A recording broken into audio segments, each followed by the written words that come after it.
Today's a great day, everybody, because it's Friday.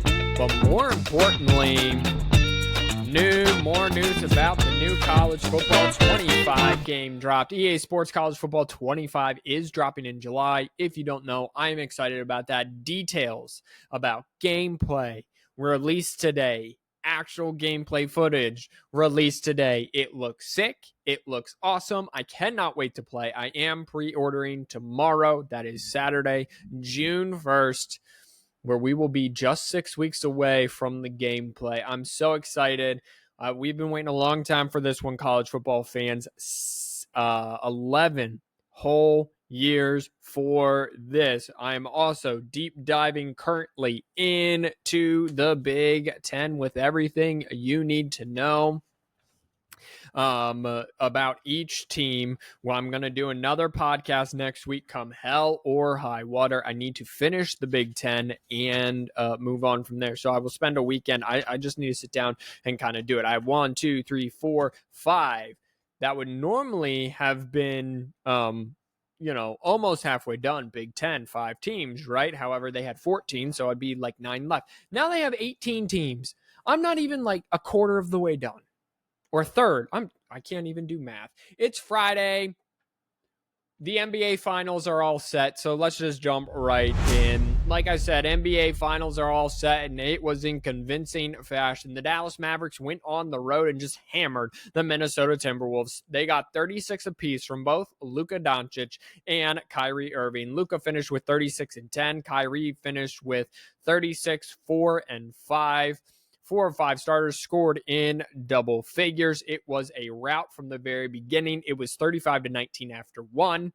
The Mavericks won the second quarter, 34-21. The Minnesota Timberwolves actually kind of got back into it in the third, winning the third quarter, 33 to Minnesota actually won the 2 quarters in the second half, 33-28 and 30-27, but it was a first half of pure dominance. Anthony Edwards had 28 points and 9 rebounds. Karl Anthony Towns also had 28 points, but it was not enough. So the NBA Finals are set, and they will start game 1 Thursday. And this is the thing that bugs me about the NBA Finals. This is on my things I hate about sports list, and it's the NBA Finals schedule, okay? I hate the NBA Finals schedule, and that's the title of this episode. Game 1 is Thursday, okay? First of all, game 1 is at 8:30, which means it doesn't start until 8:45, okay? I'm in bed. I'm asleep on a Thursday night. Game 2, so the entire playoffs, it has been every other day, right? Every other day or sometimes every 2 days. So game 1, Thursday night. In Boston home field, home court, whatever.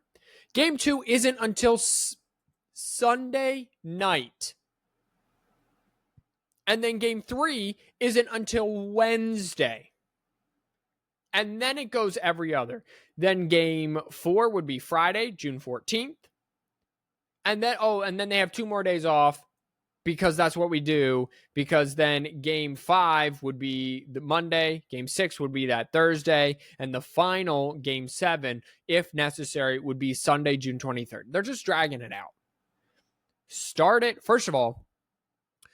on a Friday night so everyone can watch that game 1. Then go Friday, Sunday, Tuesday, Thursday, Saturday, Monday. Like, come on, be better. I hate the NBA Finals playoff schedule. Hold on, I think my dog's going to throw up. Do not go to throw up.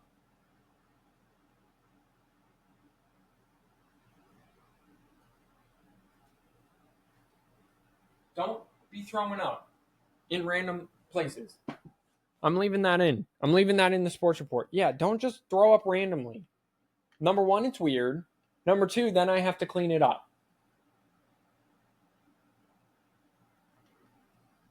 Still don't trust him, but all right, I'm leaving that in. Let's move on. All right, we'll switch over to the race for the Lord's Stanley Cup. Let's take you all the way back to Wednesday night. It was game 4 between the Dallas Stars and the Edmonton Oilers. Remember, Edmonton won game 1, Dallas won games 2 and 3, and now Edmonton needs to win game 4 to avoid falling in a 3-0 hole. Well, Wyatt Johnson got things started early and often. 58 seconds in, Dallas up 1-0. Then Issa Lindell also 5:29 in the first period, 2-0 Dallas. And then Edmonton went on a 5-0 run. Ryan McLeod, Evan Bouchard, Mattis Jamark, Leon Draisaitl, and Mattis Ekholm. Wow, that's kind of weird that they have two, and they're both spelled Mattias. Okay. Ekholm, 5 straight goals, 2 in the first, 2 in the second, 1 in the third. Edmonton goes on to win 5-2 to even the series at 2 apiece. Thursday night, it was a pivotal Game 5 between the Florida Panthers and the New York Rangers. Again, winners of Game 5 go on to win 80% of the time. No score after 1. Chris Kreider got things started early in the second period, 2 minutes in. Then Gustav Forsling evened it up for Florida. Then Florida behind Anton Lundell and Sam Bennett got goals 2 and 3. Alexis Lafreniere got one back with in the 19th minute of the third period, but that would be it. Florida staves off the rally from New York. They take a 3-2 series lead, forcing the best team in hockey on the brink of elimination. Coming at you tonight is a pivotal Game 5 in the Western Conference in Dallas between the Edmonton Oilers and the Dallas Stars. Again, winners of Game 5 goes on to win 80% of the time. Tomorrow, Saturday, is an elimination game for the New York Rangers, the best team in hockey record-wise. They're on the road in Florida. Florida can knock them off and return to the Stanley Cup Final. That is on ABC at 8 p.m. Sunday will be game number 6. It will be an elimination game for someone. Someone will be down 3-2. It will either be Dallas or it will be Edmonton. All I know, it will be in Edmonton. I will be back Monday to get you all caught up to see if the Rangers have been eliminated or if they forced a Monday Game 7. And I will be back to see who is on the brink of elimination after, or maybe someone has, or maybe in the West, someone has also been eliminated, or if they forced a Game 7 Tuesday. And then finally tonight, let's check in on the MLB standings. We will start in the American League East. The New York Yankees on a 2-game winning streak are 2 games better than the Baltimore Orioles. They're both 6-4 in their last 10.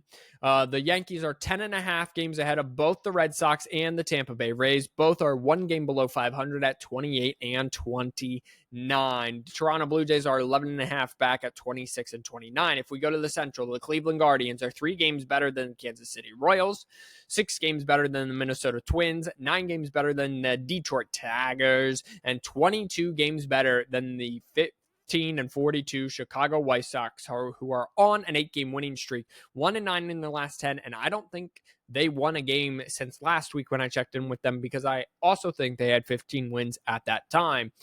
In the American League West, the Seattle Mariners are 3 games better than the Texas Rangers, who are on a 3-game winning streak, but still 3 games back. They're 5.5 games better than the Houston Astros, 8.5 games better than the Oakland Athletics, and 9 games better than the Los Angeles Angels. Everyone but the Mariners in that division is below 500. The best team in all of baseball record-wise, well, actually, they are now tied for the best record with the New York Yankees, are the Philadelphia Phillies. They are 6.5 games better than the Atlanta Braves. The Atlanta Braves keep taking injury blow after injury blow after injury blow. Recently, earlier this week, they lost their all-star Ronald Acuna to a season-ending ACL. So Atlanta, one of the top teams going into the season, devastated by injuries and now not close. The Phillies are 12 games better than the Nationals, 15.5 games better than the Mets, 19 games better than the Miami Marlins. As it looks, by the way, the Chicago White Sox, 15 wins, worst team in baseball record-wise. In the National League Central, Milwaukee Brewers, 5 games better than the Cardinals, 6 games better than the Chicago Cubs, 8 games better than the Pittsburgh Pirates, 8.5 games better than the Cincinnati Reds. And then if we go out west, where Shohei Ohtani and Mookie Betts and Freddie Freeman and all the superstars play, one of the best teams in baseball, the Los Angeles Dodgers, are playing like it. They're on a 3-game winning streak. They are only 5-5 in their last 10, but they're 6.5 games better than both the San Francisco Giants and the San Diego Padres. They're 10 games better than the Arizona Diamondbacks and 14.5 games better than the Colorado Rockies, who have found their footing of late. They were the worst team in baseball there for a little bit, but they're 5 games better than the Chicago White Sox, and they're only the 3rd worst team in baseball, so that's good. That'll do it for this week's Red Edition of the 10-Minute Sports Report. Thank you, everyone, for being here. NBA Finals set. Comment question of the day. What are you looking forward to most this weekend? Remember, God loves you. I pray God blesses you. Wash those hands because y'all are filthy animals. We will see you Monday to see who got eliminated from the hockey or if Game 7s were forced. Until next time, peace out.